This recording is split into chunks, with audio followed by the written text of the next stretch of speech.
आज हम एक ऐसे बादशाह के बारे में बताने जा रहे हैं जो ना तो महलों में पला बढ़ा और ना ही किसी ऊंचे घराने में, बल्कि कदीम फलस्तीन के एक इलाके बैतलहम के मैदानों में बकरियां चराते हुए जवान हुआ। लेकिन ये तो सिर्फ लोगों की नज़रों में एक चरवाहा था। खुदा की नज़रों में वो हज़रत दाऊद अलैहिस्सलाम यानी आने वाले वक्त के नबी थे।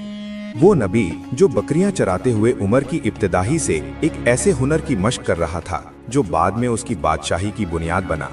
हज़रत दाऊद अलैहिस्सलाम किसी ऐसे हुनर की मशक तो नहीं करते थे जो एक ही वक्त में पूरे लश्कर को तबाह कर दे, लेकिन वो एक ऐसे हुनर के मालिक ज़रूर थे जिसके ज़रिए वो काफ़ी दूर से एक मजबूत इंसान को भी एक ही वार में गिरा सकते थे। लेकिन सवाल ये है, वो ताकत क्या थी? वो ताकत थी चमड़े के दो तारों से जुड़ा हुआ कपड़े का एक पट्टा यानी गुलेल, जिसमें पत्थर रखकर फिर उसे घुमाकर पत्थर फेंका जाता था।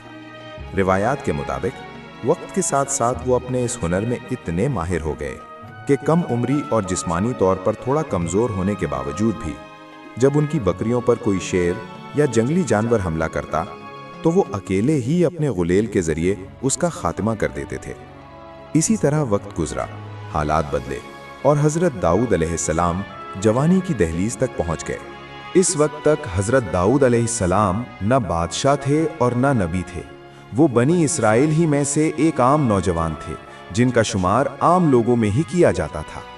उनका बादशाह उस वक्त तालूत था जिसे अल्लाह के हुक्म से बनी इसराइल पर मुकर्रर किया गया था। तालूत कोई गैर मजहबी या गैर मुस्लिम हुक्मरान नहीं था, बल्कि अल्लाह की तरफ से चुना हुआ बादशाह था। अगरचे बनी इसराइल के कई लोग इस इंतखाब से मुतमईन नहीं थे, लिहाजा बनी इसराइल अपनी सरजमीन को बचाने और वापस पाने के लिए मुख्तलिफ कौमों के साथ लड़ते फिर रहे थे। लेकिन एक मर्तबा उन लोगों का सामना एक ऐसी कौम के साथ हुआ कि जिससे वो जीत पा ही नहीं रहे थे। एक ऐसी कौम कि जिसमें उनकी तरफ से एक इंतहाई ताकतवर और बड़े जसामत वाला आदमी जालूत मौजूद था।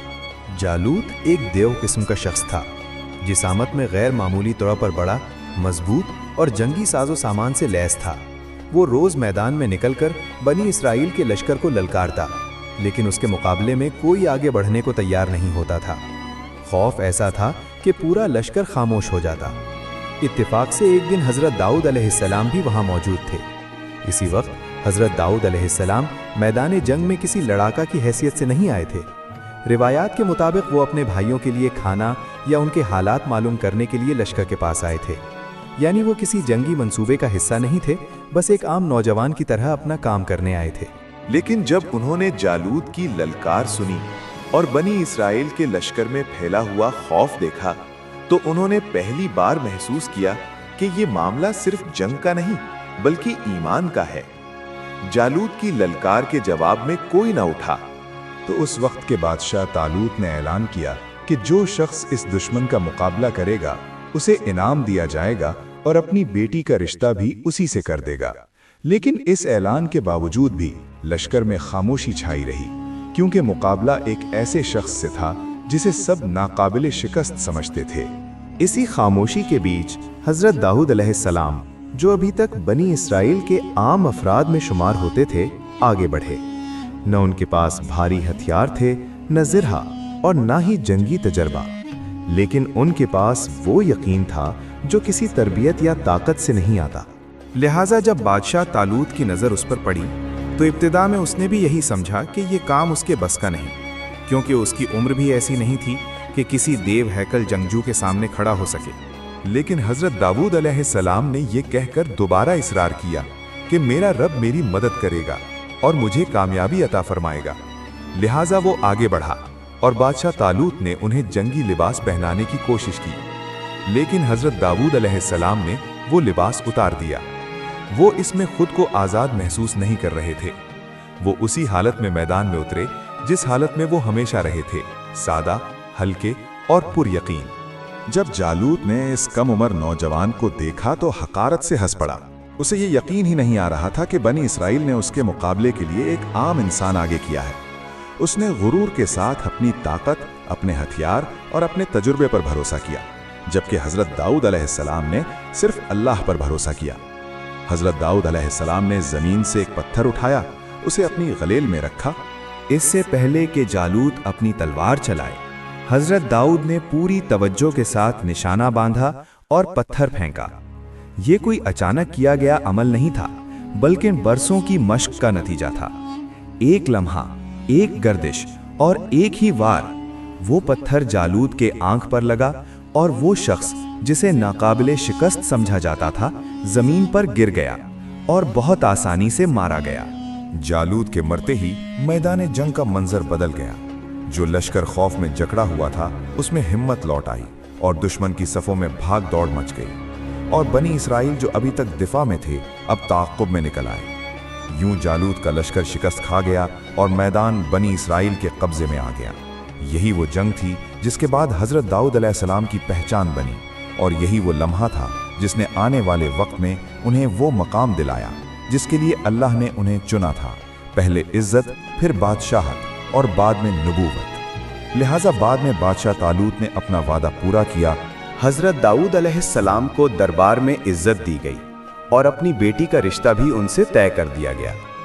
یہ رشتہ صرف انعام نہیں تھا، بلکہ ایک اعلان تھا کہ اب یہ نوجوان بنی اسرائیل کے لیے کوئی عام شخص نہیں رہا۔ اس کے بعد حضرت داؤد علیہ السلام بادشاہ کے قریب ہوتے گئے اور بنی اسرائیل کے اہم معاملات میں ان کی رائے کو اہمیت دی جانے لگی۔ وقت کے ساتھ ساتھ حضرت داؤد علیہ السلام کی بہادری اور کامیابیوں کا چرچا پھیلنے لگا۔ وہ صرف ایک جنگ کے ہیرو نہیں رہے، بلکہ کئی مواقع پر دشمن کے مقابلے میں بنی اسرائیل کی قیادت کرتے رہے۔ لوگ ان کی طرف دیکھنے لگے اور ان کی مقبولیت بڑھتی چلی گئی۔ یہی وہ مرحلہ تھا جہاں حضرت داؤد علیہ السلام ایک چرواہے سے ایک قومی رہنما کی شکل اختیار کرنے لگے۔ شروع میں طالوت نے حضرت داؤد کو اپنے قریب رکھا، انہیں عزت دی، حتیٰ کہ اپنی بیٹی کا رشتہ بھی ان سے طے کیا۔ لیکن جیسے جیسے داؤد کی کامیابیاں بڑھتی گئیں، ویسے ویسے لوگوں میں ان کی مقبولیت بادشاہ سے بھی زیادہ ہونے لگی۔ یہی وہ مرحلہ تھا جہاں طالوت کے دل میں خوف نے جنم لیا۔ اسے محسوس ہونے لگا کہ بنی اسرائیل کی نظریں اب تخت سے زیادہ داؤد پر ہیں۔ یہ خوف آہستہ آہستہ حسد میں بدل گیا۔ اس نے داؤد کو خطرناک ذمہ داریاں دینا شروع کی، اس امید میں کہ شاید وہ کسی جنگ میں مارے جائیں۔ لیکن ہر بار داؤد سلامت لوٹتے اور ان کی شہرت مزید بڑھ جاتی۔ یہ چیز طالوت کے لیے ناقابل برداشت ہوتی چلی گئی۔ روایات کے مطابق ایک وقت ایسا بھی آیا جب طالوت نے داؤد کے خلاف چالیں چلیں اور ان کی جان لینے کی کوششیں کیں، لیکن اللہ ہر بار اپنے بندے کی حفاظت کرتا رہا۔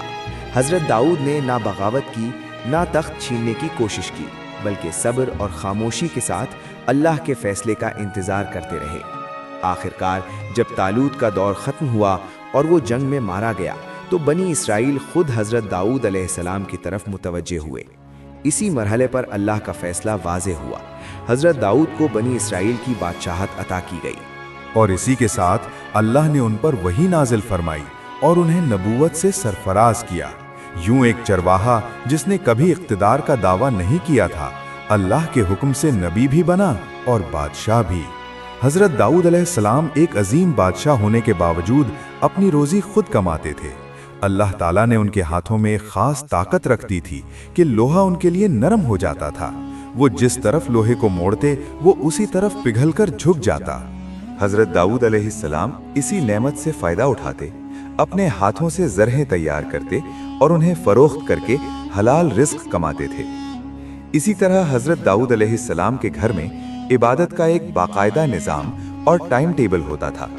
ایک وقت وہ خود عبادت میں مشغول ہوتے، پھر اس کے بعد ان کی بیوی عبادت کرتی، اور جب بیوی فارغ ہوتی تو بچوں کو ترتیب کے ساتھ عبادت کروائی جاتی۔ یوں ان کے گھر میں دن رات کسی نہ کسی وقت اللہ کی عبادت جاری رہتی، اور شکر گزاری ان کی زندگی کا مستقل حصہ بن چکی تھی۔